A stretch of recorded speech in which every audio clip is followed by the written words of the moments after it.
Welcome everybody to Exploring the Car. My name is Rock Castaldo. Welcome to my channel. We'll give it a couple seconds. Wait for some people to join up.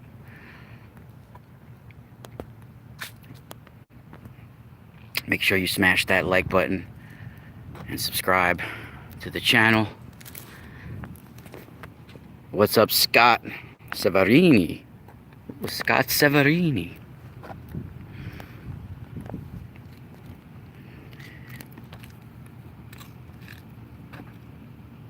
Miss Robinson. Hello, Mr. Robinson.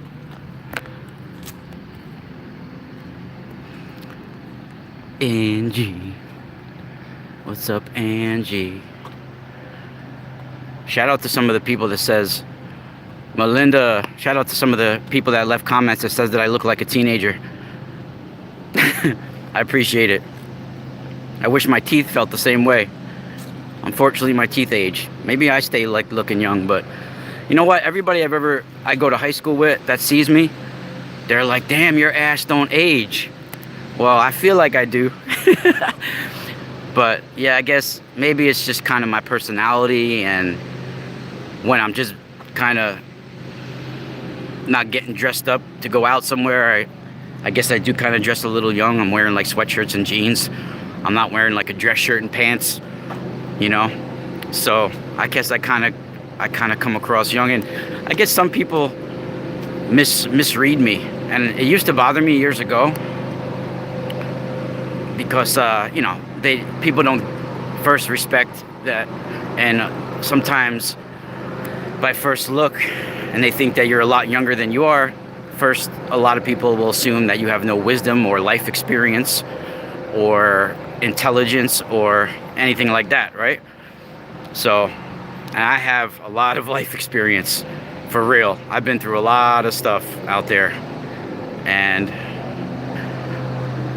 there's pretty much, I've even experienced what it's like to pretty much die.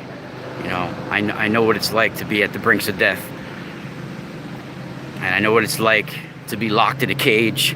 I know what it's like to be on the streets. I know what it's like to be part of a good family. I know what it's like to be part of a family in turmoil. I know what it's like to be part of, you know, every aspect, the good and the bad, right? I've gone through so much in life. So I've seen people die. I've almost beat somebody to the brink of death. I've almost been beaten to the brink of death. Right? I've gone through so much as well. So when it comes to life experience, I got a lot.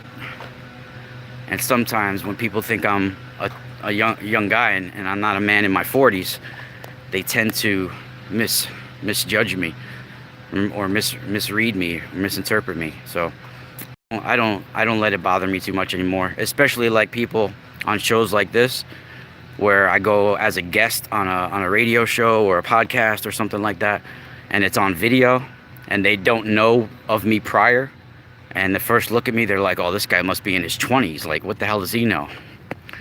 You know? But no, I'm in my 40s, you know, even though that is still young.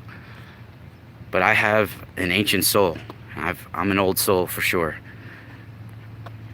And I've pretty much been this way my whole life. And anybody that's grown up with me, they'll know I was always a little bit different than everybody else in some ways. Even high school, my senior year, I was voted most individualistic. So, and I had a class of over 500 kids. You know, so I come from a big area. Like, a lot of people were in my graduating class. So, you know,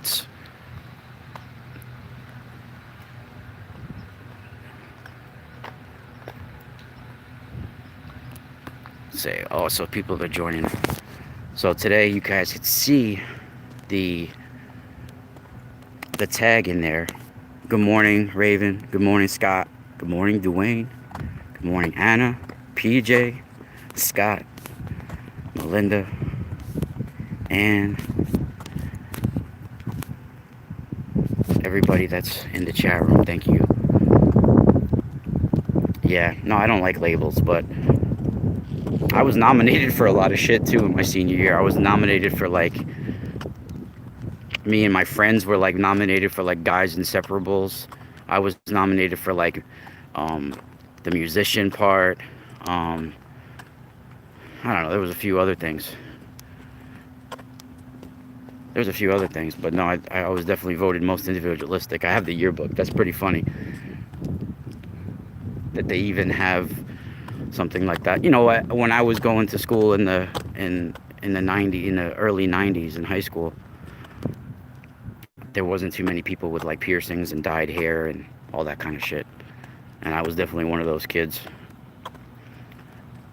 that had like dyed hair and friggin' skateboarding and going to raves and in a band and all this shit. So I experienced a lot of years going to clubs in New York City. So you guys will see it. I don't want to get into it on this video, but if you go to past videos, you'll hear my stories from the limelight and different places that I've frequented every week for a while, you know. So but that was like in the early 90s. It's all that stopped in like 95, 96 pretty much, with the clubs in New York City. I mean, there still was some clubs, but it kind of got played. Some people got killed too, and things like that were happening. So it's not good, you know. It's not a good environment.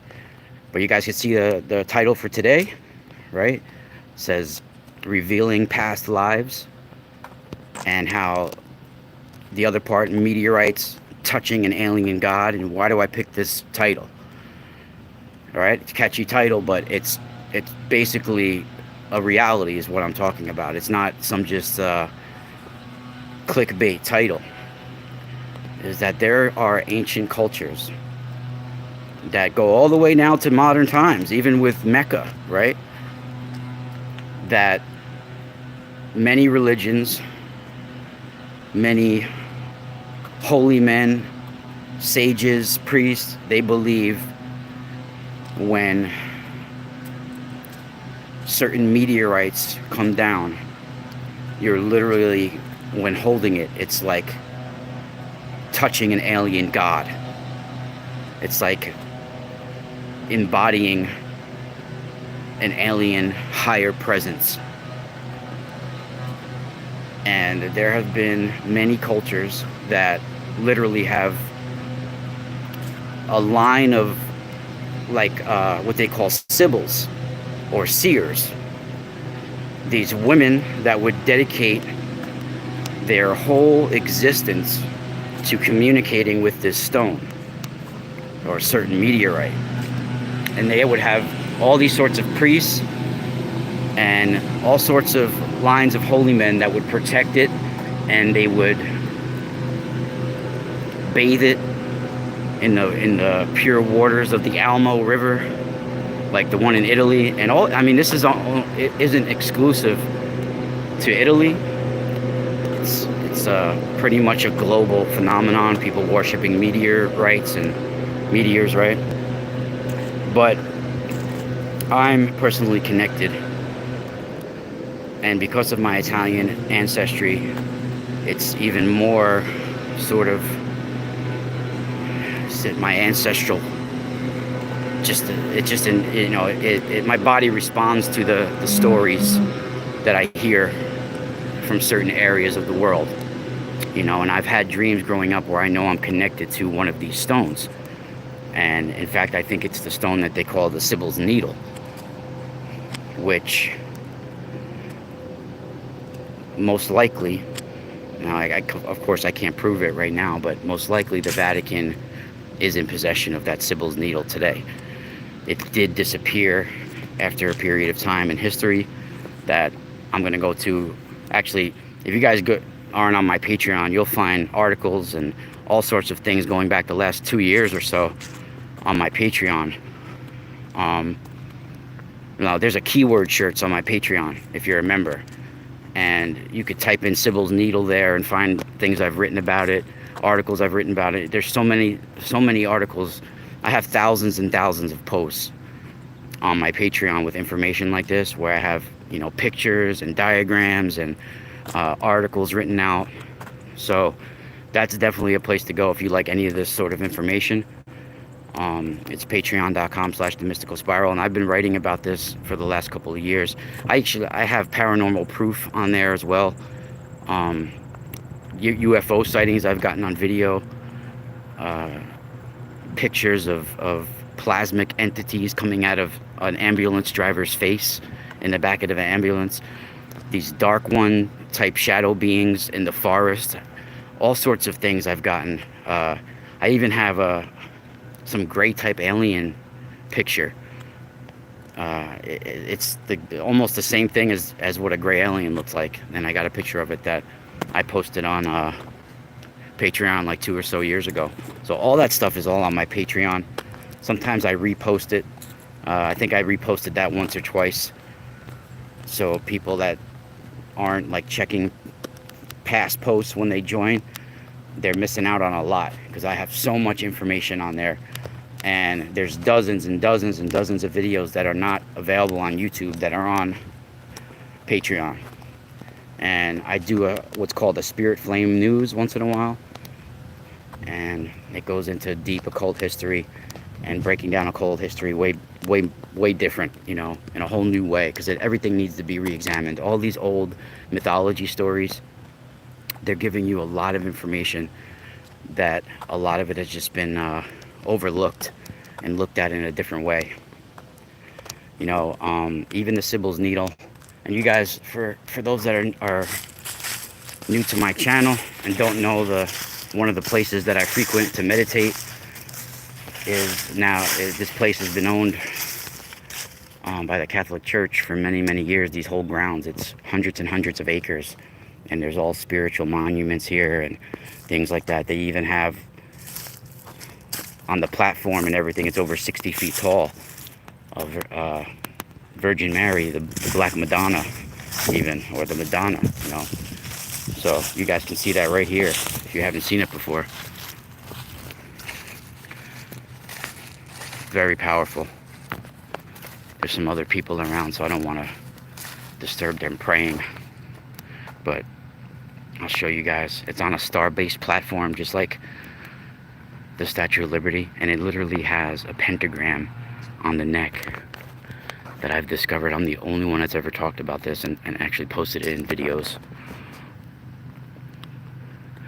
And you could see, like, Isis, the rosaries are in the crescent moon.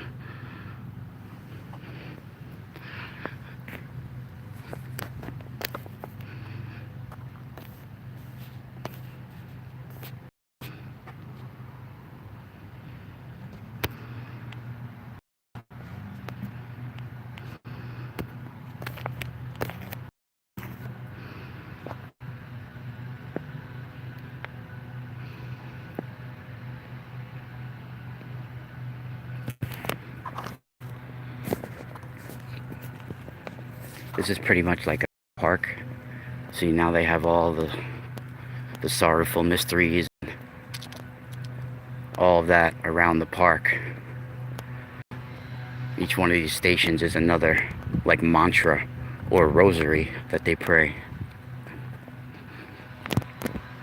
Even the woods behind here, it's the woods of the sorrowful mysteries, and they have 2 seraphim watchers holding up a huge crown, that just high enough in the air to crown the Madonna, like if she walked off that platform in the woods. They have these watchers holding up this crown over the gates to the entrance of the woods.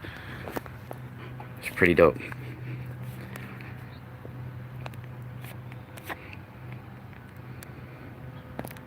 Yeah, what's very interesting about that is a lot of times there's a falcon or a hawk that lands when I'm here, and I've got it on video right on here on YouTube before, will land right on top of the head of that Isis or Madonna, whatever you want to call her, right? So it's literally like Horus landing on Isis. It's pretty intense.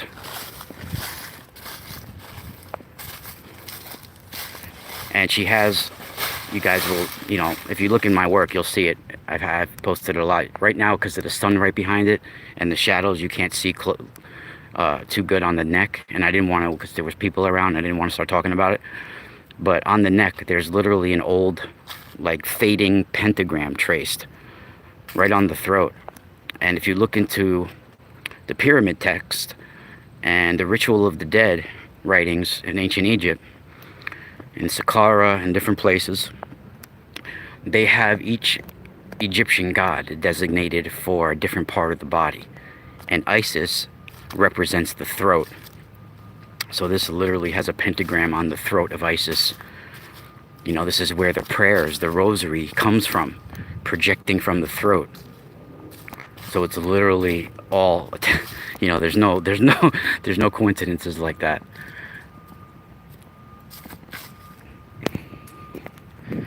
So one of my past lives that I was going to speak about today, that I know I'm connected to, and I had dreams growing up, even still to this day, where I'll be like in an ancient soldiers in a camp, and it's winter time, and there's plague that broke out, and it's like battles, the wars, it's like a holy war that we're in, literally, and I think it was during the time, for sure. I pretty much know now, and other psychics have confirmed it, that I've had readings from in the past, that it was during the Punic Wars, and it was like winter time, and they describe it in certain writings that I've read too, where it just triggered it in me. Like, it was winter time, and the war was like on hold, right? Because of the winter, and so the battle was like at a halt. It was like a truce for the season between the two sides. And I have these dreams that I was like in an encampment, and there it was winter, and there were like these festering sores on people, and people had this like sickness. They were coughing up blood, and they were just had these boils, and it was just plague. And like, we literally thought it was the end of us, like it was the end of all. And this was right, and this was when there was like asteroids and stones falling from the sky at the same time during this season. And the story goes, if you look into it, this was around 204 BC, when the reports in the books have reports of massive, large quantities of stones falling from the sky in the year 204 BC. And this was the time during the Punic Wars, where there were encampments of Roman soldiers, and there was a plague that broke out. And they describe it because this was the time that they decided to move the Sibyl's needle. They decided to move this huge meteorite that was a whole temple was dedicated to, and the Sibyl would embody the stone, like she's becoming one with an alien god. Literally, she would go into a trance like state where she was, you could even poke her with pins, and do things to her, poke her with pins and stuff like that, and she wouldn't flinch, where she's literally being embodied. Her eyes would roll back, and she would become one with this meteorite. It would like activate, and she would prophesize things. And there was a whole priesthood, a line of priesthoods for many, many, many, many years that were dedicated to taking this meteorite, right, and bathing it in the Almo River. What's up, Akaida? What's up, Masaki? So, certain seasons, certain times of the year, like equinox and solstice, right, they would take this Sibyl's needle, which was like a 3 to 4 foot deep brown black meteorite. They would take it to the Almo River, which is like a pure water sort of river that runs into the Tiber River. It's a small little, water, but it's a sacred river. The Tiber River is looked at to Italy like the Nile was to ancient Egypt, right? It's the eternal river of Rome. And the Almo flows into the Tiber. So certain times in the year, these priesthoods, and this goes back to Etruscan times and carried into Roman times, they would take this Sibyl's needle, this brownish black meteorite, which, like I said, it was described, and I've had dreams where I was like in an encampment, and there was people sick and and things like this, and then I've also had like visions of stones being bathed in the water, and I think I've seen this same exact stone in visions of mine, in dreams of mine, and they even describe it like it was like 3 feet conical and little like sharp pointed at the end, right? And they would take it, the priesthoods they would get in their purple vestments, they would get in their purple cloaks, right? And this sort of ritual has carried down into Catholic times now, right? The sacred priests, when they do exorcisms or certain deep spiritual rituals that have to do with touching the spiritual realms or the other dimensions, they wear purple, right? And these priests would put on their purple vestments, and they would take the meteorite to the Almo and bathe it in the Almo, right? And it's reported that a lot of these ancient priesthoods, even all the way to now till modern days with popes, that they become almost in relationships with water spirits and water nymphs and things like this. So to the average person that hears this, they'll think that's crazy, but it's literally ingrained within the culture. It's ingrained within our planet, and it's ingrained within these priesthoods, and they have just sort of I guess you can say, like, they're not out in the open about some of those secret rituals that they do nowadays, but the Catholic priests are the same way. There's a certain line of priests that we don't hear about in the mainstream that have to do with sacred relics, and most likely they still have the Sibyl's needle. And it's reported that in like 204 BC, when stones were falling like in large quantities down from the sky, and this is when they took the Sibyl's needle and decided to move her or move it. And there's a whole long story that goes with the where it ended up, and then it like sort of people lost track of it. It's definitely in the Vatican. There's no doubt that they have that locked away somewhere. Some of these stones are amazing back here, and now's a good time to see some things because stones are popping out in certain places that you don't see because all the leaves are off the trees. But there are some amazing stones back here. Some of them are massive too. And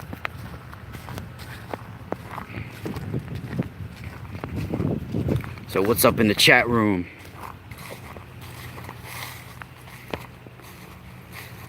Yeah, what's interesting is that the Oracle of Delphi as well is that the Roman soldiers, it's reported that in like 204 BC, they had just come from consulting the Delphic Oriole on another matter.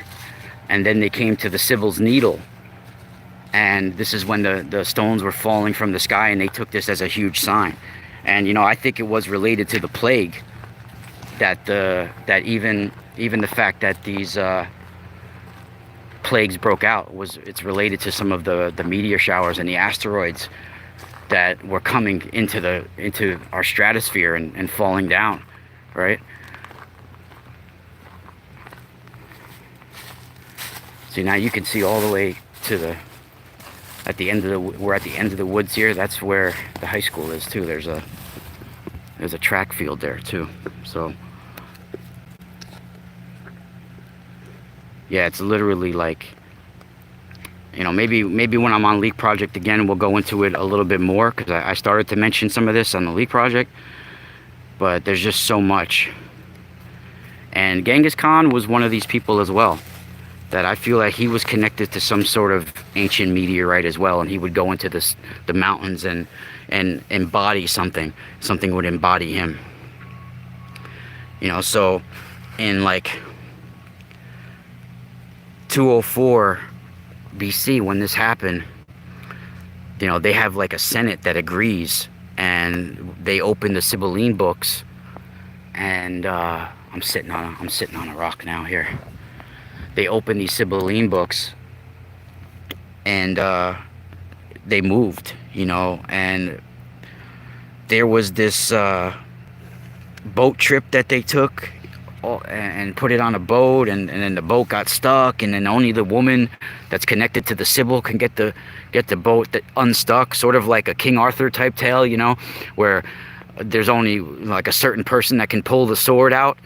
All right, so it was the same thing, sort of like with this this Sibyl story, where they got stuck with the boat, and the men that got out of the boat were trying to get it unstuck and move it, and nobody could move it. But then the Sibyl, the seer prophetess, when she got out, she was able to move it with ease, you know.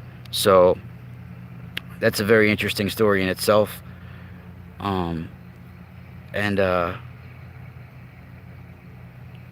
I think that's all we're going to do for today. But thank you guys for joining me.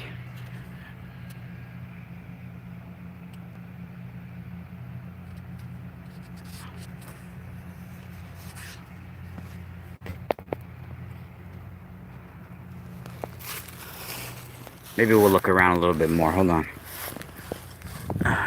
Maybe we'll look around a little bit more.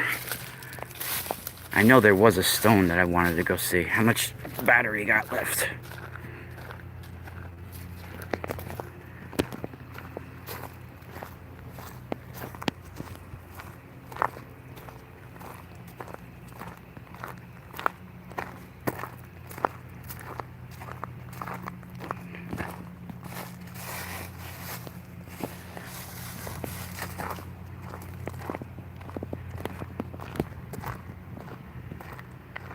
So if you guys didn't check out yesterday's video when I was talking about Antares,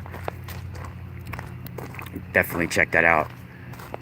Now, a lot of this, and I even said it yesterday, a lot of this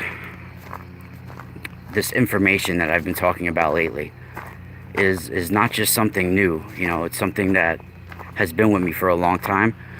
But I've talked about personal experiences that I've had. I've talked about things like that. But some of the information I talked about yesterday, like I said yesterday, it's almost like me talking about my prayers and personal, you know, it's like somebody revealing their prayers to you. It's like kind of personal. So some of it I can't reveal altogether, but I know that a lot of us are here. Look at the light codes coming down. Like I could feel it in my blood.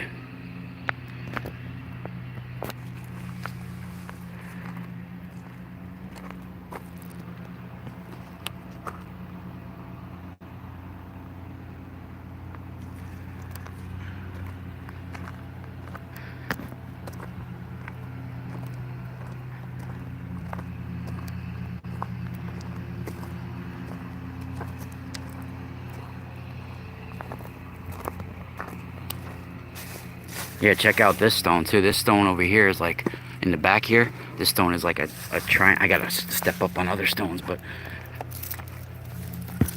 that's like a big triangle stone. Check that one out.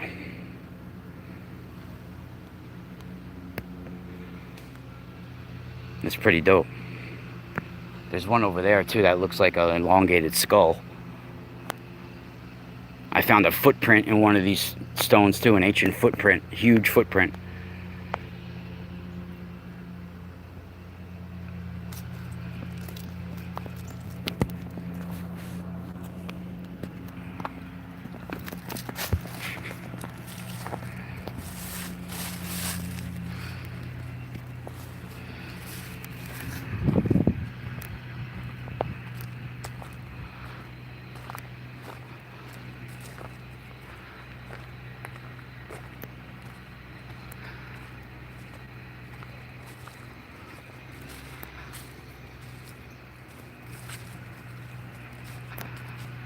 Whoa.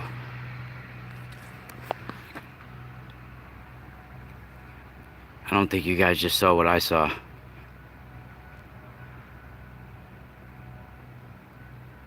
There are orbs around me. And I'm not talking about the blue flash of the camera right there. There's...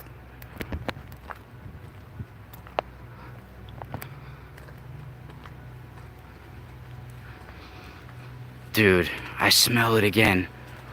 Oh my God. See, dude, holy shit. Yesterday, last night, when I was laying in bed, right, my daughter was next to me.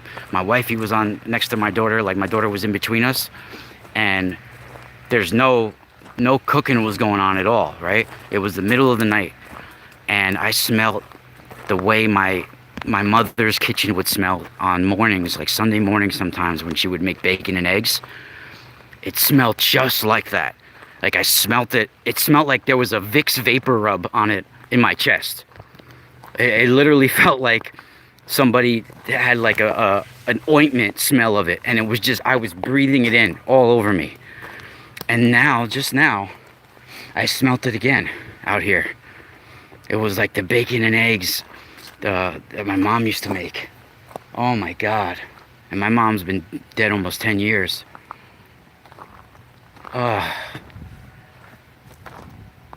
I wish I could bottle that.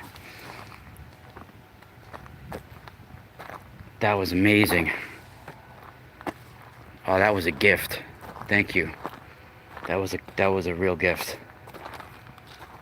Oh.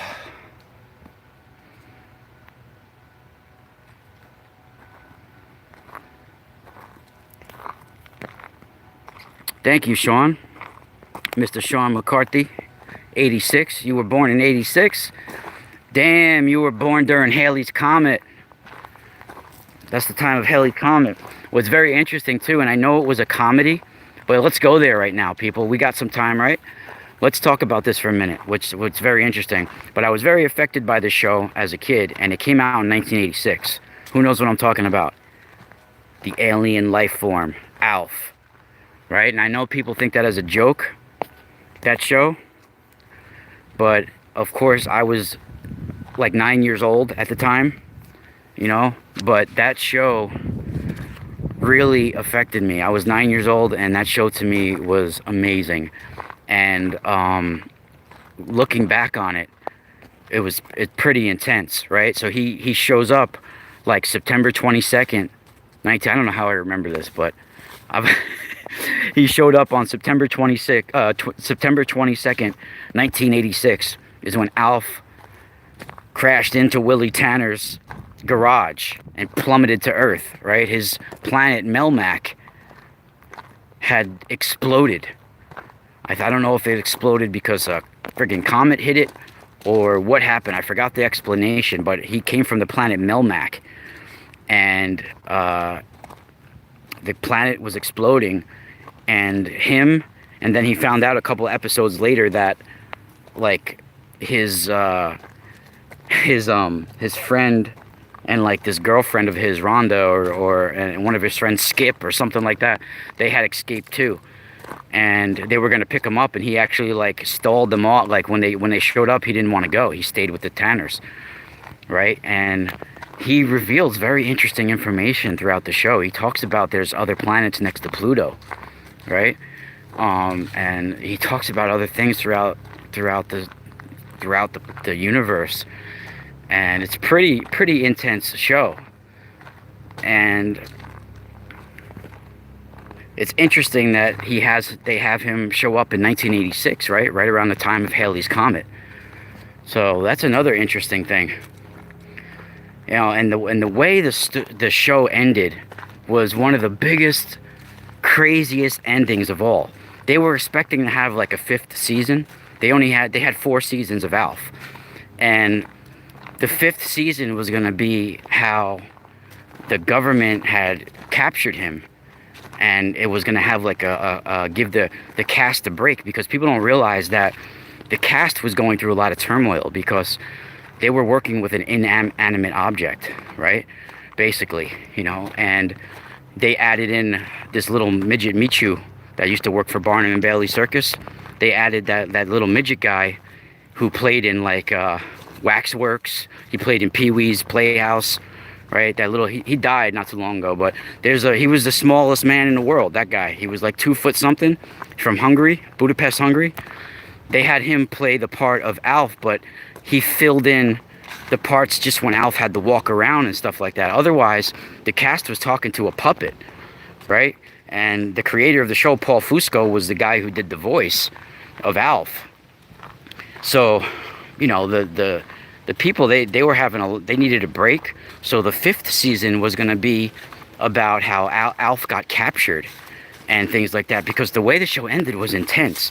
The end of the 4th season, the very last show, Alf made contact again with some of the survivors of his planet Melmac, and they were going to pick him up, and he finally was going to go home after 4 years of living with the Tanners. So they gave them coordinates where they were going to meet, and somehow the alien task force found out about it, and they you know, were going to try to capture Alf before he can get on the spaceship. So the alien task force was going to the same place that the Tanners were bringing Alf to get picked up by the spaceship. So the season 4 finale ends with Alf waiting for the spaceship, and then right as the spaceship is above overhead, the alien task force shows up, and the spaceship gets scared and it leaves, and Alf gets caught by the government and the military and the alien task force, and then there's no more episodes ever. It just ends, right? And then they put out, like 10 years later, they do this one little movie or show. I only saw parts of it. It sucked. It was called Project Alf, where they actually have Alf in a military compound in prison. They're doing tests on him, and you know, he's like cracking jokes with the people doing tests on him, you know, and it's pretty brutal. Like, it's pretty weird. And then, you know, later on in the early 2000s, they even did a show that, you know, Alf's still on Earth, and now he's guest hosting the Tonight Show with Johnny Carson, right? So it's a very interesting character. It's very interesting that they even had him come in 1986, right? And this is when a lot of these sort of mid to late 80s is when a lot of soul contracts were coming back to this planet to help with the negative energy on our planet. And I was talking about this yesterday.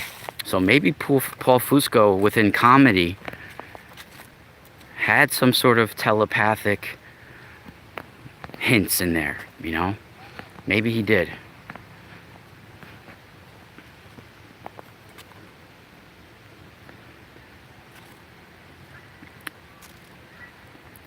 Yeah, you know what? I have like a photographic memory with certain things. I had a very high IQ as a kid.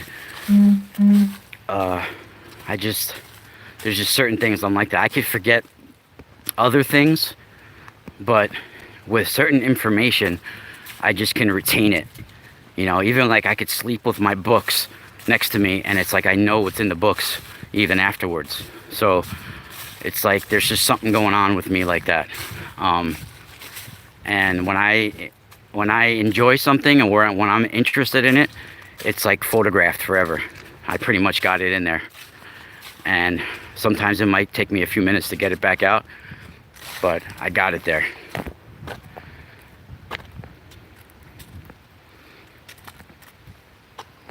But I had certain experiences with UFOs and certain things that have happened to me that messed up my nervous system as well. And I have certain physical effects from it. So this is not something that I think is like a cool sort of thing to like. It's like cool to talk about. Why it's not? That's not why I talk about all of this. It's not because I'm trying to be cool or anything like that. Trust me, it's actually it makes people in your own family judge you. It makes people in the business industries judge you. You know, it's the biggest risk of all, is doing all of this. You know, so, you know, I had to make a choice too to get into the tensor tools and crystals, because I had to make a security system, a boundary around my personal space and my mental space too. You know, my physical and mental space. And that's what that technology is about. They want you medicated. They want you having to go to the doctor and on medication. They do not want alternative healing.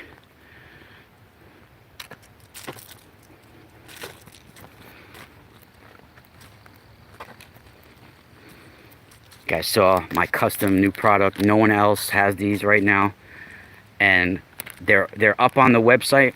They're just not visible yet because I have to add some more pictures. My computer was like stalling and freezing last night. I have them up on the website. I have some available and made, and you guys go check out AccuVac. In fact, I'll do one free giveaway with one of these today. One lucky customer. The first person that makes a purchase on my website will get a free tenter tool. So I'm feeling generous today. We're going to give one of these away. So check out the mysticalspiralstore.com and spiral out.